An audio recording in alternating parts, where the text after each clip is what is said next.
प्यारे बच्चों, welcome to my channel Verma study 2020 book लाना। मैं यूपी बोर्ड के क्लास 12th के छात्र छात्राओं के लिए इकोनॉमिक सब्जेक्ट को हिंदी माध्यम से मैं फुल कोर्स कराऊंगा। यदि आप फुल कोर्स करना चाहते हैं तो मेरे चैनल को सब्सक्राइब कीजिए और बेल आइकन को प्रेस करना ना भूलें, ताकि जो भी वीडियो मैं अपलोड करूँ उसका नोटिफिकेशन आपको सबसे पहले मिल सके। प्यारे बच्चों, व्यष्टि अर्थशास्त्र पूरा पढ़ा जा चुका है। समष्टि अर्थशास्त्र में चैप्टर 4 आज शुरू हो रहा है, पार्ट 1 है। चैप्टर का नाम है आय और रोजगार का निर्धारण। बहुत ही महत्वपूर्ण पाठ है और इसको थोड़ा सा पढ़ाने में देर हुआ, इसके लिए वेरी वेरी सॉरी। इसमें आज हम लोग पढ़ेंगे कीन्स का रोजगार सिद्धांत। देखिए, इससे पहले रोजगार का प्रतिष्ठित सिद्धांत था, लेकिन उसमें तमाम त्रुटियां थी, जिसके वजह से कीन्स ने उसको कमियों को बताते हुए नया सिद्धांत प्रतिपादित किया, जिसको कहा जाता है कीन्स का रोजगार सिद्धांत। थोड़ा सा इससे बताने से पहले मैं बता दूं कि जो प्रतिष्ठित सिद्धांत था रोजगार का, उसमें ये माना जाता था कि मांग का कभी अभाव नहीं रहता है। मांग जो है, मांग और पूर्ति से जो संतुलन बनता है, तो मांग का कभी अभाव नहीं होता है, जबकि पूर्ति अपनी मांग स्वयं उत्पन्न कर लेती है। ऐसा प्रतिष्ठित सिद्धांत में माना गया।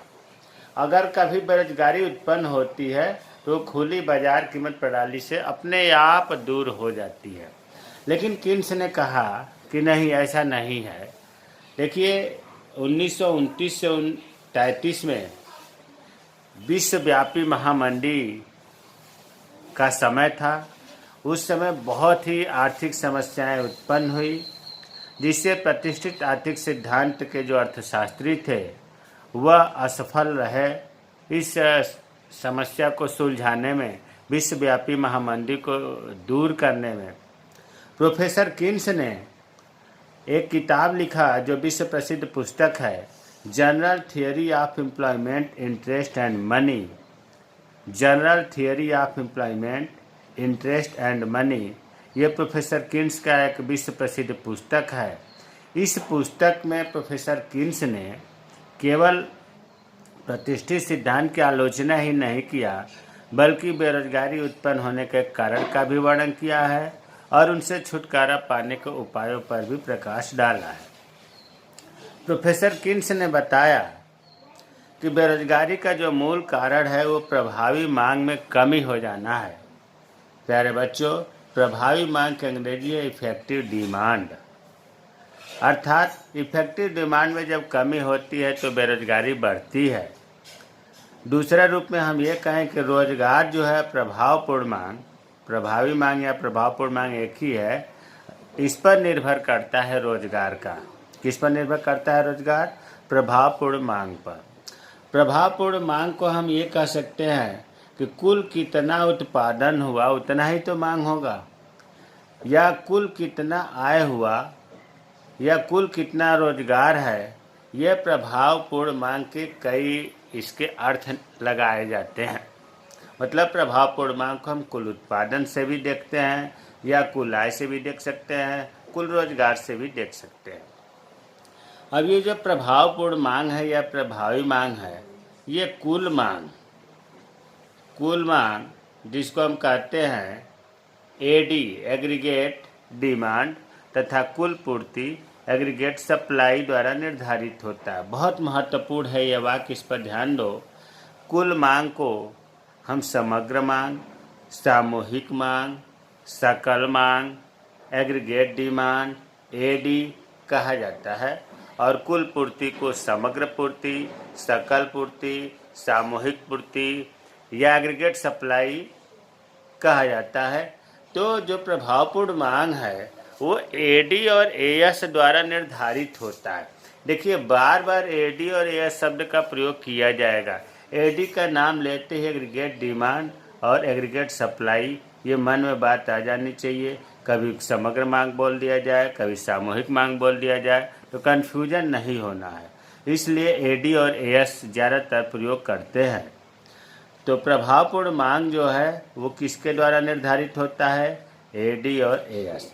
अगर प्रभावपूर्ण मांग एडी बराबर एस होता है, इसके द्वारा निर्धारित होता है और इसी को हम दूसरा नाम कहते हैं किन्स का रोजगार सिद्धांत।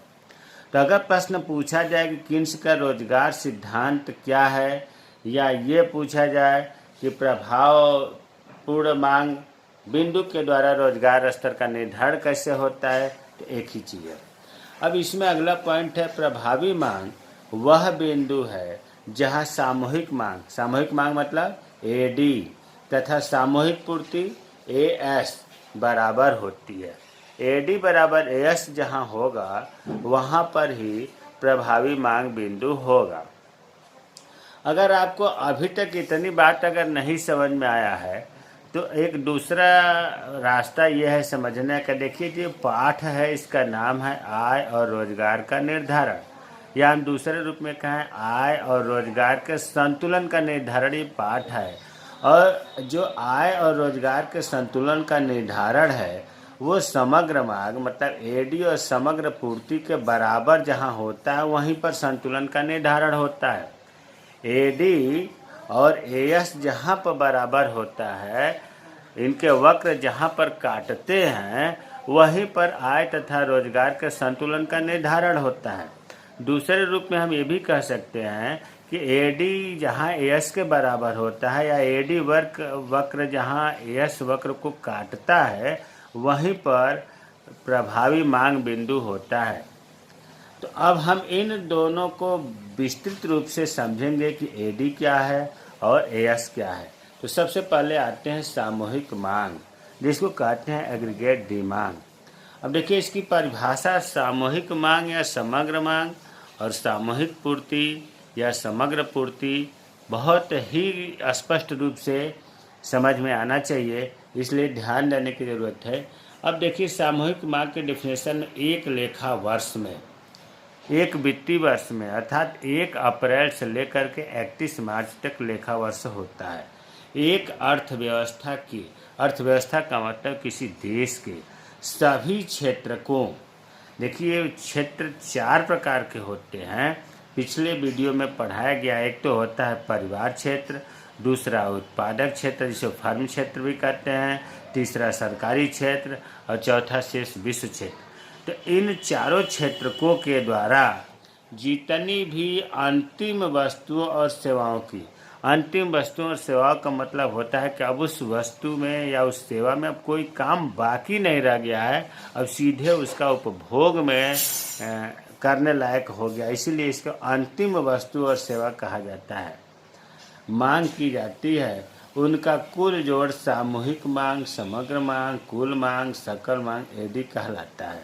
प्यारे बच्चों फिर समझिए, एक लेखा वर्ष में एक अर्थव्यवस्था के सभी क्षेत्रकों के द्वारा मतलब उस अर्थव्यवस्था में जितने लोग रह रहे हैं उनके द्वारा जो अंतिम वस्तु और सेवाओं की मांग की जाती है, पूरे अर्थव्यवस्था में जितनी मांग की जाती है उनका कुल जोड़ दें, कुल मांग को हम सामूहिक मांग कहते हैं। अब यहाँ देखो इसे कुल व्यय के रूप में मांगा जाता है, कुल व्यय भी कह सकते हैं। अर्थात जो सभी क्षेत्र, जो 4 क्षेत्र हमने बताया, परिवार क्षेत्र, उत्पादक क्षेत्र, सरकारी क्षेत्र, शेष विश्व क्षेत्र, इन चारों क्षेत्रों में जितने लोग खर्च करते हैं, भाई अंतिम वस्तुओं और सेवाओं की मांग करने का मतलब यह है कि उनका व्यय होता है। तो जितने लोग व्यय करते हैं उन कुल व्यय को अगर हम जोड़ दें तब भी सामूहिक मांग होगा। तो कुल व्यय के रूप में इसे मापा जाता है, माना नहीं बल्कि मापा जाता है। किसको? सामूहिक मांग को।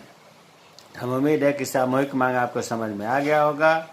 अब सामूहिक मांग के घटक देखिए, घटक को बंद अर्थव्यवस्था, खुली अर्थव्यवस्था आप समझिए। बंद अर्थव्यवस्था का मतलब हुआ कि किसी अर्थव्यवस्था का या किसी देश के अंदर ही जो है व्यापार होता है, किसी अन्य देश से नहीं होता है, तो उसे हम कहते हैं बंद अर्थव्यवस्था। और खुली अर्थव्यवस्था का मतलब कि इंटरनेशनल मार्केटिंग होता है, एक देश दूसरे देश से व्यापार करते हैं तो उसे खुली अर्थव्यवस्था कहते हैं। बंद अर्थव्यवस्था आपको पिछले वीडियो में पढ़ाया गया है कि 2 क्षेत्रीय बंद अर्थव्यवस्था या 2 क्षेत्रीय आय प्रवाह बताया गया है, 3 क्षेत्रीय आय प्रवाह, 4 क्षेत्रीय आय प्रवाह। तो 2 क्षेत्रीय और 3 क्षेत्रीय जो आय प्रवाह है वो बंद अर्थव्यवस्था होता है, क्योंकि खुली अर्थव्यवस्था का नाम लेते ही ये बात दिमाग में आ जानी चाहिए कि विश्व के अन्य देशों से व्यापार हो रहा है। तो 2 क्षेत्रीय और 3 क्षेत्रीय में विश्व से नहीं होता, इसलिए बंद अर्थव्यवस्था कहते हैं। देखिए, 2 क्षेत्रीय अर्थव्यवस्था में परिवार क्षेत्र आता है और उत्पादक क्षेत्र आता है। परिवार क्षेत्र क्या करता है, व्यय क्यों करेगा, अरे उपभोग के लिए करेगा। उत्पादक क्या करेंगे, निवेश करेंगे, पूंजी स्थिर पूंजी संपत्तियों को बढ़ाएंगे अधिक लाभ कमाने के लिए। तो परिवार क्षेत्र जो उपभोग करता है, उपभोग को हम सी से डिनोट करते हैं, और उत्पादक क्षेत्र जो निवेश करते हैं उसे आई से करते हैं। तो एडी बराबर सी प्लस आई होता है। एडी का मतलब हो गया समग्र मांग या सामूहिक मांग, सी का मतलब हो गया कंजप्शन उपभोग व्यय, आई का मतलब हो गया निवेश व्यय। इसमें कहीं भी सरकारी जी की व्यवस्था नहीं है, इसलिए निवेश व्यय भी निजी निवेश व्यय की यहाँ बात की जा रही है। और आपके कोर्स में अर्थात क्लास 12th में एडी बराबर सी प्लस आई ही पढ़ना है। आगे जो 3 क्षेत्रीय व्यवस्था का है, परिवार क्षेत्र, उत्पादक क्षेत्र, सरकारी क्षेत्र, एडी बराबर सी प्लस आई प्लस जी। जी का मतलब गवर्नमेंट हो गया, आई का मतलब इन्वेस्टमेंट, सी का मतलब कंजप्शन। खुली अर्थव्यवस्था में 4 क्षेत्र में एडी बराबर सी प्लस आई प्लस जी प्लस एक्स माइनस एम। सी का मतलब उपभोग व्यय, आई का मतलब निवेश व्यय, जी का मतलब सरकारी व्यय, एक्सपोर्ट एंड इंपोर्ट, शुद्ध निर्यात अर्थात निर्यात में से जब आयात घटाते हैं तो एक्स माइनस एम मिलता है। तो ये तो घटक हो गए सामूहिक मांग के, एक तो ये हो गया, दूसरा ये हो गया, तीसरा ये हो गया। लेकिन आपके कोर्स में केवल यही है 2 क्षेत्रीय बंद अर्थव्यवस्था अर्थात एडी बराबर सी प्लस आई। बाकी आगे जब आप बीए करेंगे, एमए करेंगे तो उसमें पढ़ना है। तो आपको इस पर ध्यान देना है कि सामूहिक मांग बराबर सी प्लस आई। अब आगे जो है एक समग्र मांग अनुसूची तालिका हम देखते हैं। देखिए, आई को हम वाई से डिनोट करते हैं, और सामूहिक मांग एग्रीगेट डिमांड इसका एडी बराबर सी प्लस आई होता है, बताया गया। अब हमने मान लिया कि आय पहले 0 थी, फिर बढ़ करके 10, 20, 30, 40, 50 हुआ। सामूहिक मांग या एडी है, कंजप्शन और निवेश दोनों जोड़ने के बाद 20, 25, 30, 35, 40, 45। अब यहाँ ध्यान ये देना है, पहले हम तालिका में ही ध्यान देते हैं कि जब आय 0 होती है, मतलब कुछ भी आय नहीं हो रही है, फिर भी एडी धनात्मक है, अर्थात कुछ न कुछ एडी रहता है। ऐसा क्यों होता है, क्योंकि एडी का एक हिस्सा उपभोग है। वो आय हो या ना हो, लेकिन उपभोग जरूर होगा। आदमी जीवित रहने के लिए उधार लेकर खाएगा, मांग कर खाएगा, जैसे भी हो उपभोग करेगा। इसलिए कभी भी एडी 0 नहीं होता। 0 होने का मतलब है कि उपभोग नहीं करना। उपभोग कोई नहीं करेगा तो आदमी जीवित नहीं रहेगा। तो यहाँ आपको ये ध्यान देना है कि एडी कभी भी 0 नहीं होता है। क्यों नहीं होता है, क्योंकि आय इनकम 0 हो जाए, लेकिन एडी में जो उपभोग है, उपभोग कभी 0 नहीं होता है, हमेशा धनात्मक होता है। दूसरी बात, अगर हम ध्यान से देखें तो देखिए, इसमें 10-10 का इंक्रीज हो रहा है, इसमें 5-5 का हो रहा है। यहाँ से लेकर के यहाँ तक आय जो है 0, 10, 20, 30, यहाँ तक आय कम है, वाई कम है। किससे, एडी से। 0 से 20 ज़्यादा है, 10 से 25 ज़्यादा है, 20 से 30 ज़्यादा है, 30 से 35 ज़्यादा है। तो वाई लेस देन एडी। यहाँ तक जो है एडी ज़्यादा है, वाई कम है। अब सोचो, एडी का मतलब इसमें उपभोग भी है। आय कम हो रही है, उपभोग ज़्यादा हो रहा है। तो क्या जब आय कम होगी, उपभोग ज़्यादा होगा तो बचत होगी? नहीं होगी। अर्थात यहाँ से लेकर के यहाँ तक अगर हम बचत की बात करें तो ऋणात्मक बचत होती है। अब उसके नीचे देखिए, आय और AD दोनों बराबर है, अर्थात तो Y बराबर AD, यहाँ पर जो है यहीं पर आय और सामूहिक मांग बराबर होती है, अर्थात यहाँ पर बचत जो है जीरो होगा। जितना उपभोग हुआ, जितना आय हुआ उतना ही उपभोग हो गया, तो बचत कहाँ से होगा।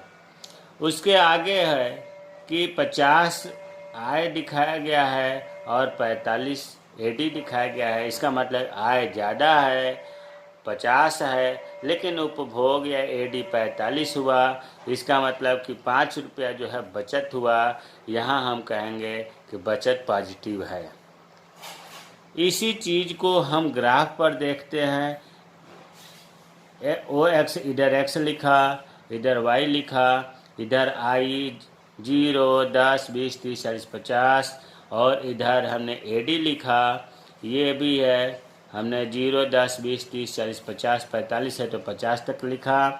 अब I को अर्थात Y को 0 से खींचा, ये जो सीधी लाइन है Y का है, और AD 20 से शुरू हो रहा है तो 20 से खींचा, यहाँ से ये AD हुआ। जहाँ पर ये काट रहा है दोनों AD और Y, यहाँ पर Y और AD अर्थात ये 40-40 वाला बिंदु है, ये संतुलन बिंदु है, बराबर है। इससे इधर की स्थिति आप ध्यान दो, ये जो लाइन है यहाँ तक ये AD है, और ये लाइन जो है ये Y है। Y कम है तभी तो नीचे है, जो ऊपर है वो ज़्यादा है। यहाँ से यहाँ तक AD की लाइन है तो AD ज़्यादा है और Y नीचे है तो कम है। जब Y कम है, आय कम हो रही है, AD में उपभोग ज़्यादा हो रही है, तो यहाँ कहा जा रहा है कि बचत ऋणात्मक है। और यहाँ पर दोनों बराबर है, आय और सामूहिक मांग, तो यहाँ पर बचत हम कहेंगे कि जीरो है।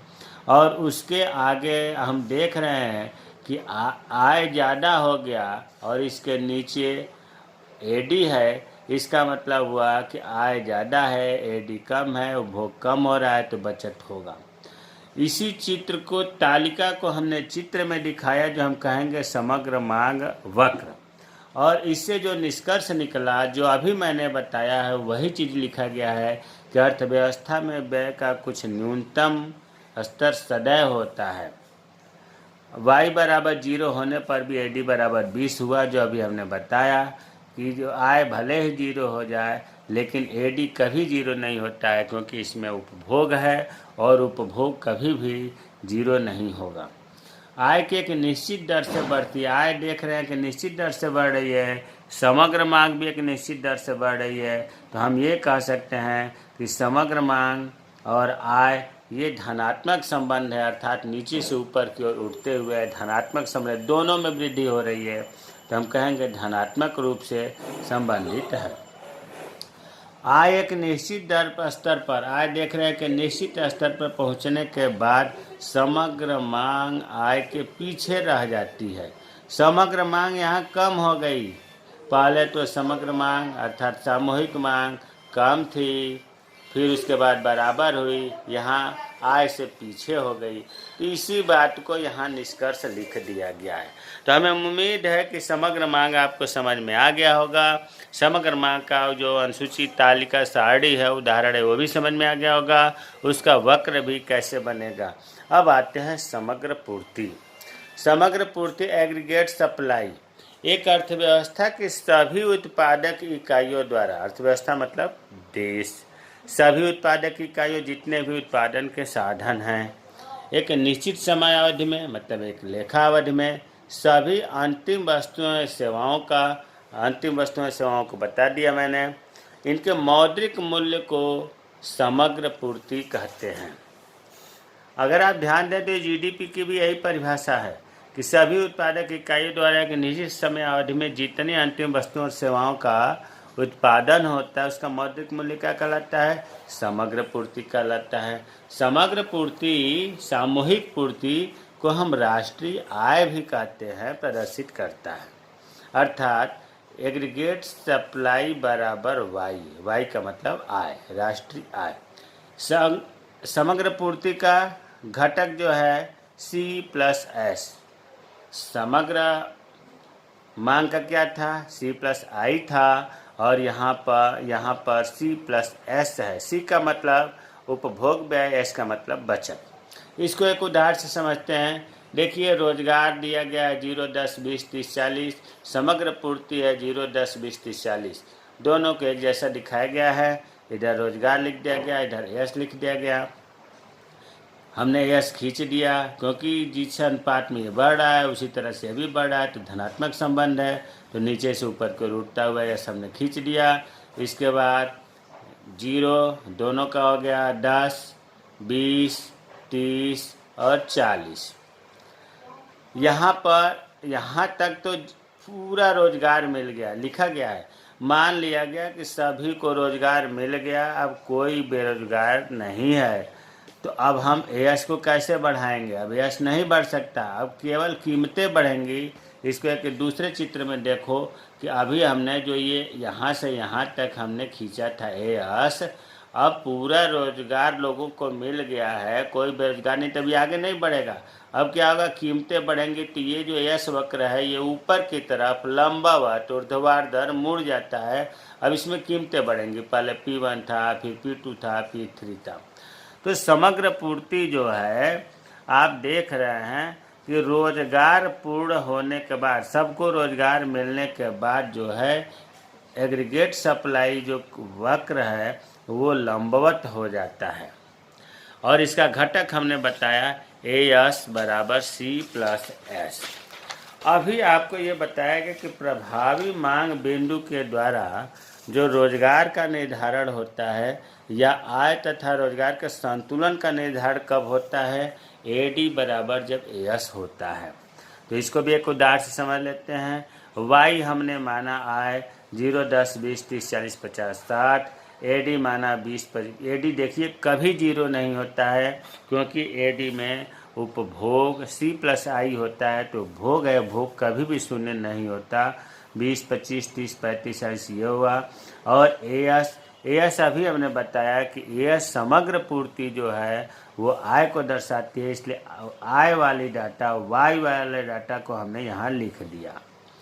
अब यहाँ हम ध्यान से अगर देखें तो AD ज़्यादा है एस से, यहाँ लिख दिया AD ज़्यादा है एस से, और यहाँ AD एस बराबर है, और यहाँ पर AD कम है, एस ज़्यादा है। इसको तालिका से समझा गया, इधर आय लिख दिए, इधर AD एस, 0, 10, 20, 30, 40, 50, 60, 0, 10, 20, 30, 40, 50, 60 कर दिया। अब जो है पहले हमने y को देखा, y 0 से शुरू है और धनात्मक संबंध है तो सीधे जाएगा 45 अंश का कोण बनाते हुए, और ये हमने लिख दिया y, और y को ही एस भी कहते हैं, तो बराबर एस, मतलब एस और y का एक ही जैसा वक्र होगा। AD 20 से शुरू हो रहा है तो यहाँ से शुरू किया गया। अब ये जहाँ पर काट रहा है वहाँ पर AD और एस बराबर है, संतुलन बिंदु है। इसी बिंदु पर अगर ई हम मान लें तो हम कहेंगे कि प्रभावी मांग बिंदु यह है, यहीं पर रोजगार स्तर का निर्धारण हुआ है, आय तथा रोजगार के संतुलन का निर्धारण यहीं पर हुआ है, ई बिंदु पर। इसके इधर क्या है, इसके इधर जो है AD ज़्यादा है, एस कम है, अर्थात ऋणात्मक बचत हो रही है। इसके उल्टा यहाँ देखें AD कम है, एस ज़्यादा है, इसका मतलब कि बचत, एस मतलब बचत ज़्यादा हो रही है। तो इस प्रकार इस चित्र से आपको ये निष्कर्ष निकला कि AD बराबर एस जहाँ होता है वहाँ पर ही रोजगार के स्तर का निर्धारण होता है। यहाँ लिखा गया है सदैव AD y से ज़्यादा होता है। AD जो है y से ज़्यादा होता है क्योंकि जिस समय इनकम 0 होता है उस समय भी कुछ न कुछ उपभोग होता है, अर्थात चित्र में AD बराबर 20 दिखाई दे रहा है जबकि y 0 है, इनकम 0 है। y और एस शुरू में बराबर होते हैं, शुरू में 0 होते हैं। तो हमें उम्मीद है कि पूरा वीडियो आपको बहुत ज़्यादा कठिन नहीं है, आपको समझ में आ गया होगा कि समग्र मांग क्या है, समग्र बिंदु क्या है, और आय तथा रोजगार के संतुलन का निर्धारण AD बराबर एस कैसे होता है। देखिए प्रभावपूर्ण मांग इफेक्टिव डिमांड जो है AD बराबर AS से निर्धारित होता है और AD बराबर C+I होता है, AS बराबर C+ होता है, S होता है। अगर इस वीडियो में आपको कोई चीज़ समझ में नहीं आया है तो कमेंट बॉक्स में कमेंट करें, मैं रिप्लाई करूँगा। मेरे चैनल को सब्सक्राइब कीजिए। जय हिंद, जय भारत। चैनल को सब्सक्राइब करें और अगर वीडियो अच्छी लगे तो इसे लाइक और शेयर करना ना भूलें।